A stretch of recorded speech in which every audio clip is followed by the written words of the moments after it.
Many dimensions intersect with their own, several of which are 2D planes. When two or more planes intersect, they form corners. Entities in the intersecting planes cannot perceive each other. They exist separately, in their own worlds.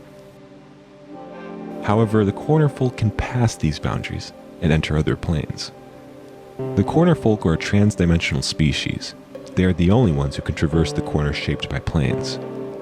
Coincidentally, I believe that the corners of my own home align with several planes, for I have seen the corner folk in action, crossing the corners from one reality to another.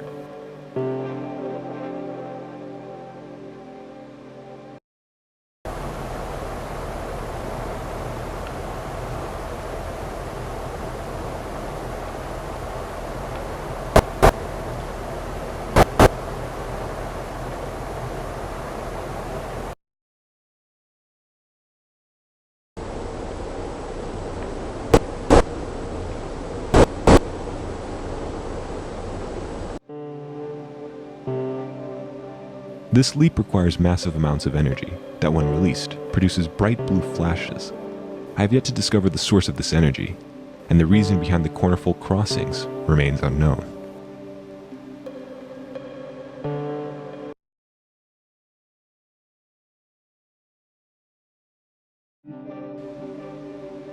While I was at work, my cameras captured up to 12 cornerfolk huddling in the doorway. I used to think that they had to cross dimensions quickly, but the new footage has proven otherwise. When I'm not around, they take a break from traveling and exhibit micro-movements similar to dreaming animals. They must feel safe in these corners, which suggests that the corner folk's own home is made of similar structures. I imagine that their corner world is made of many plane intersections, allowing them to move freely without using up any energy. My photographs show that smaller corner folk have odd impressions on their skin, as though they had been pressed against many plane intersections at once. The corners likely belong to a nursery or a crib in their homeworld. A multitude of corners placed in close proximity could be used to secure the infant from leaving the corner world. Perhaps they only cross corners in search of food, the same way we only leave our homes for resources. The corner world may be used to raise young, while my own house's corners serve as rest stops of sorts during their journeys.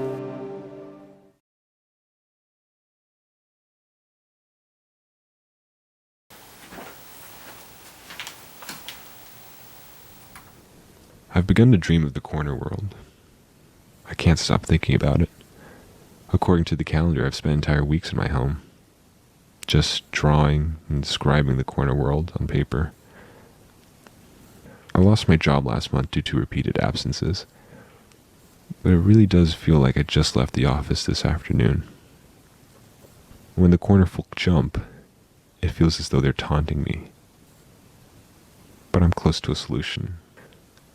Regardless of whether my body survives the forces of the corner world or not, this much is certain. The fear of my own destruction will not prevent my entry.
Tired of watering your garden? This 7-speed high-pressure water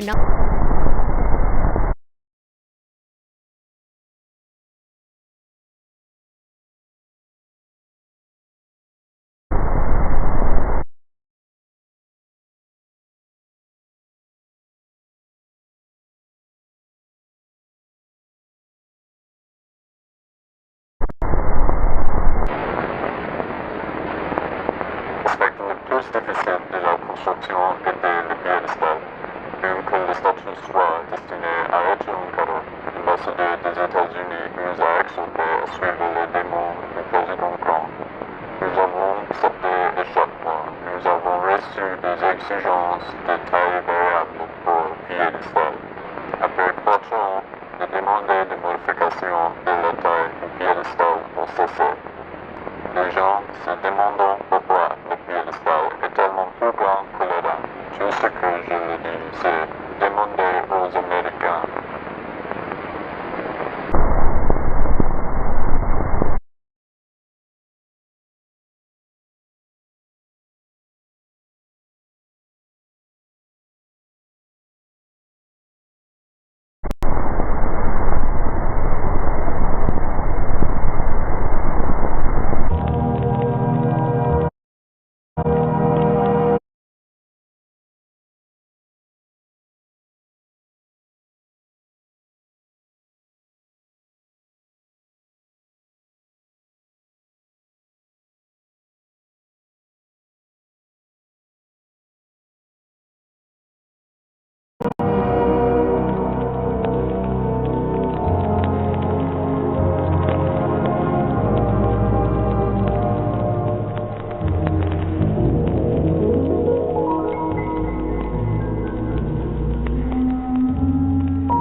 Ellie Island era orribile. L'intero posto puzzava di carne, come un mattatoio. C'erano anche uccelli morti ovunque e mia sorella ne trovò persino uno nel gabinetto. Se già la costa è così, diceva mio padre, immaginate quanto puzzeranno le città. Ricordo di aver sentito altre famiglie dire quasi scherzosamente che volessero tornare a Milano per via dell'odore. La mia famiglia aveva spruzzato profumo e acceso candele per tenere lontano il fetore, ma funzionava solo per un'ora o giù di lì, finché l'aria diventava di nuovo insopportabile. Le serate erano così calde, rimasi per lo più sveglia, anche se il resto della mia famiglia dormiva profondamente.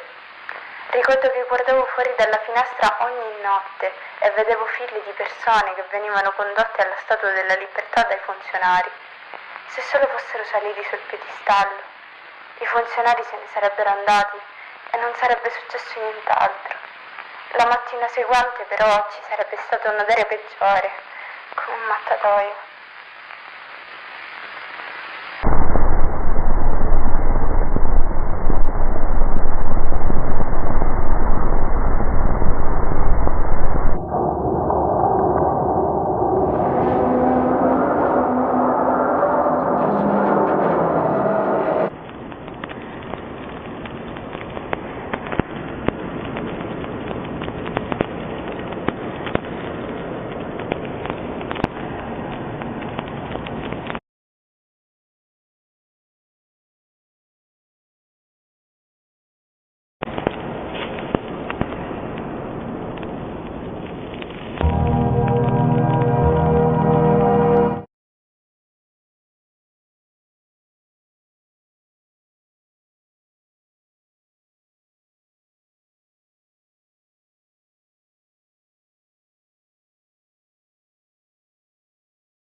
Whoa, whoa, whoa, whoa, whoa! Guys, my cache is on fire. Let's go and prank people. Que tú me tienes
During a program of ABC Evening News, anchor Peter Jennings told viewers to look forward to next week for a special broadcast of national significance.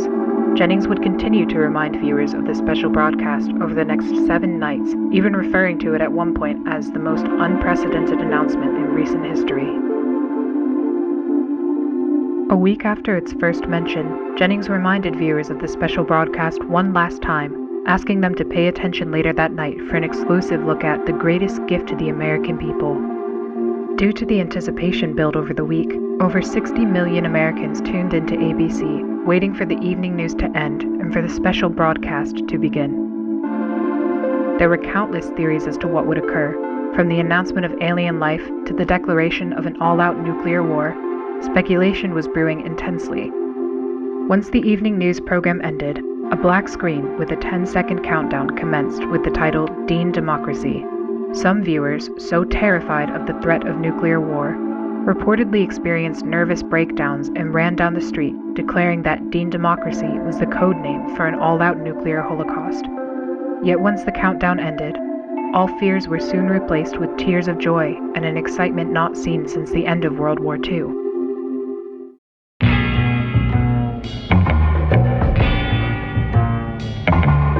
What are we waiting for?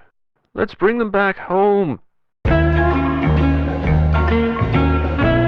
In the seconds following James Dean's presidential announcement, hundreds of thousands of neighborhoods erupted into celebration.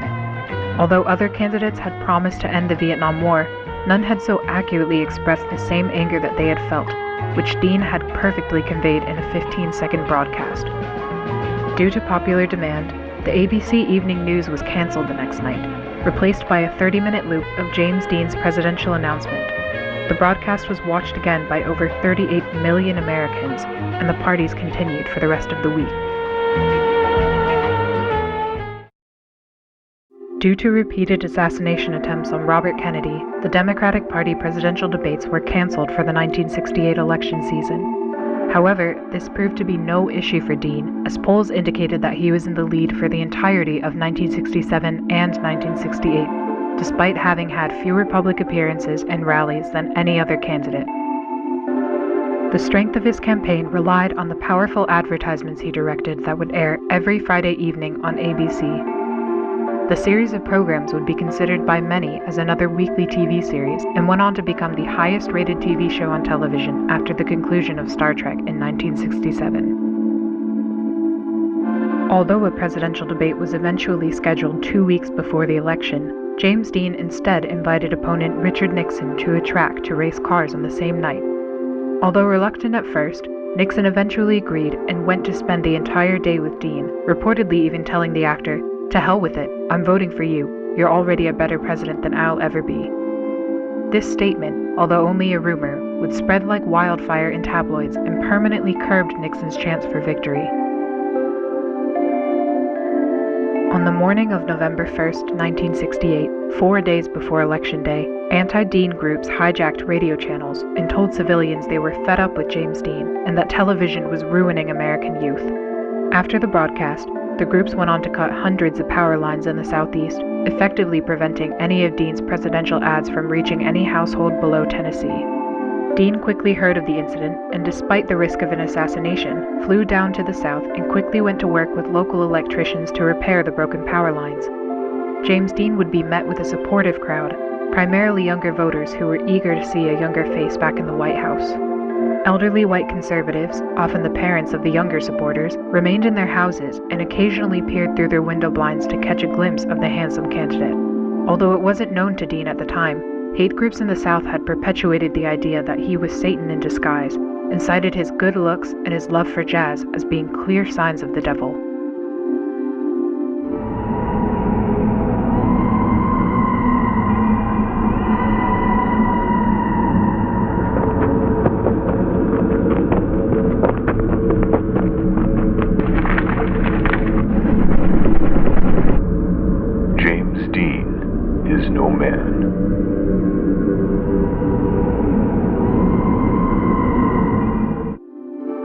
Elderly white conservatives in the Southeast would be the only demographic unfazed by his campaign, yet Dean continued to travel from state to state, repairing power lines for 4 days straight until the very morning of the election.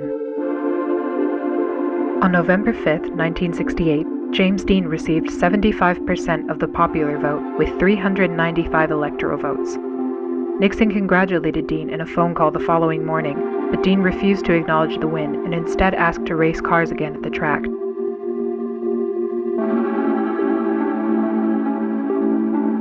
On January 20, 1969, James Dean held his inaugural address at the official Capitol Raceway. Although presidents in the past had speeches that were typically around 20 minutes, Dean spoke for less than a minute. I have a speech, and it has the flotsam that you people expect to hear. But that's not fair. No, that's not fair at all. I'm here for all of you. It's only fair that you speak for yourselves. My words shouldn't be louder than yours. So I brought many other guests to speak. They're just people like you and I. In the same time that many other presidents have spoken by themselves, America will speak. Thank you.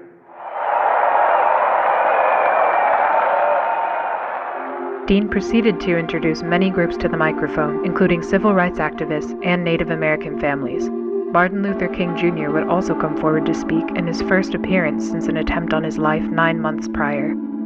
President Dean would conclude the inauguration with a brief bongo performance and went on to race Richard Nixon at the track. In subsequent presidential inaugurations, those who disagreed with the elected president would instead celebrate Dean Democracy Day and protested by watching Dean's unique take on the address in place of the actual one. In a televised address, President Dean planned to inform Americans of his first 90 days in office. However, 6 seconds into the broadcast, the audio cut out and remained absent for the remainder of the speech. Although anti-Dean groups claimed responsibility and took pride in the sabotage, many civilians claimed that it benefited the president. The silent broadcast highlighted President Dean's sincere facial expressions and lively disposition, as opposed to the stern and stiff personalities of prior administrations. Viewers were proud to see a man in his prime at the most important position in the country. Ironically, President Dean's popularity grew after the technical difficulty, and film director Stanley Kubrick went on to call the broadcast the greatest silent film ever made.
was a Lincoln Looker for 2 weeks. It was terrifying. One moment you're at home answering the door, and the next you're stuck in some kind of suit. The smell was awful in there, and the metal seat was so cold. The only thing you can do is look through 2 little holes. It was some kind of mask, and whenever the sun shined near, I could see the inside of it. It was a familiar face. Every few nights, straws would be put through the holes, and someone would feed me some weird soup. After 2 weeks, they found out that they had misidentified me, and I wasn't the correct Lincoln Looker. Reagan apologized to me personally, and I was released with some monetary compensation. They don't care if I talk about it or not. No one would take me seriously. Lincoln looking is just too absurd.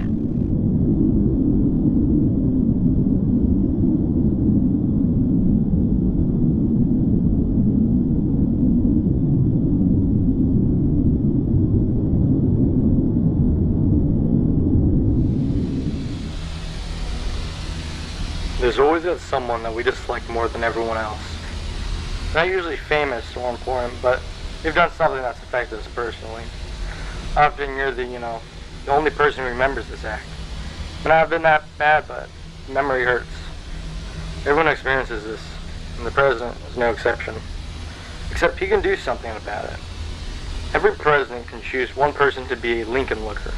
After their alibi is fabricated, the person is abducted from their home, and they stay a Lincoln Looker for as long as the president sits in office. Nobody can question his decision, and there's no trial. You might be surprised, but it's nothing new. It's been a tradition. Lincoln Lookers have been around for a very long time.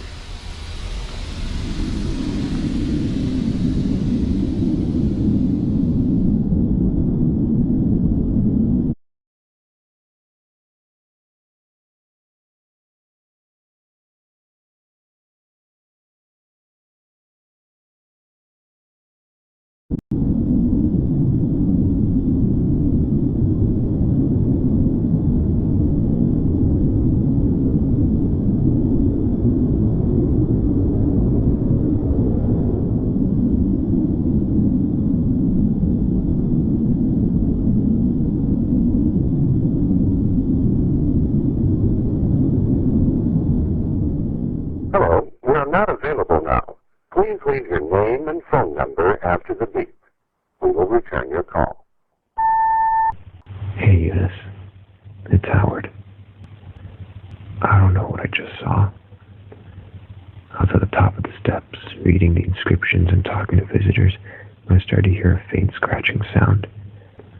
I didn't think much of it at first, but when I got close to the chair, I realized that the scratching was coming from inside the marble. So I went to a guard and asked whether she could do anything about animals that could be trapped in there. She told me not to worry about it, and that they'd take care of it once there were fewer visitors. A few minutes passed, and the scratching became much louder.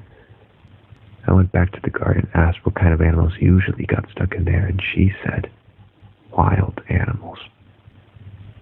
The sound started to make visitors anxious. I remember one boy pulling so hard at his mother's hand, begging to leave. A blind girl with one of those canes went up to the chair and pressed her head against it to listen.